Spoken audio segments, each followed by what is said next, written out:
Station భూ నిర్వాసితులకు ఉద్యోగ నియామక పత్రాల పంపిణీ కార్యక్రమంలో డిప్యూటీ సీఎం బట్టి విక్రమార్క, మంత్రి కోమటిరెడ్డి వెంకటరెడ్డి పాల్గొన్నారు. అర్హులకు నియామక పత్రాలు కోమటిరెడ్డి అందించారు. కాంగ్రెస్ వస్తే కరెంటు ఉండదని అబద్దాలు ప్రచారం చేశారని ఉప ముఖ్యమంత్రి బట్టి మండిపడ్డారు. గతంలో కేవలం 12 గంటలు మాత్రమే కరెంటు ఉండేదని, ఇప్పుడు 24 గంటలకు చేరుకుందని తెలిపారు. వరి ధాన్యం ఉత్పత్తిలో తెలంగాణ నెంబర్ 1గా నిలిచిందని చెప్పారు. థర్మల్ ప్రాజెక్టుకు పూర్వీకుల భూమిని త్యాగం చేస్తారని, వారి త్యాగం వెలకట్టలేమని చెప్పారు. వారికి ఉపాధి కల్పించడం కోసమే ఉద్యోగాలు అందిస్తున్నామన్నారు. నాయకులందరికీ వివిధ రకాల సంఘాలు ఉన్నారు. ఆ సంఘాల నాయకులందరికీ, సిబ్బందికి, ముఖ్యంగా ఈరోజు భూ నిర్వాసిత కుటుంబాల సంబంధించి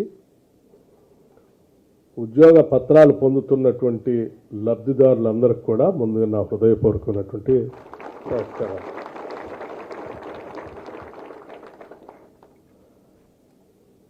సుదీర్ఘకాలం భూములు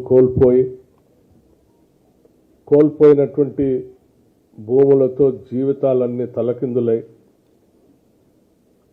దిక్కుతోచనటువంటి పరిస్థితుల్లో ఏదో ఒక ఉద్యోగం దొరికితే కుటుంబాలు నిలదొక్కుని బతకొచ్చు అనేటువంటి ఆశతో ఉద్యోగాల కోసం తిరిగి అలసిపోయినటువంటి కుటుంబాలన్నింటినీ కూడా ఈరోజు ప్రజాప్రభుత్వం ఇందిరమ్మ రాజ్యం రాష్ట్ర ముఖ్యమంత్రి రేవంత్ రెడ్డి గారి నాయకత్వంలో పనిచేస్తున్నటువంటి ప్రజాప్రభుత్వం యావత్ క్యాబినెట్ అంతా అందరికీ ఉద్యోగాలు ఇవ్వాలనేటువంటి ఒక గొప్ప సంకల్పంతో ఈరోజు నిర్ణయం తీసుకొని ఈరోజు మీ అందరికీ ఉద్యోగాలు ఇచ్చేటువంటి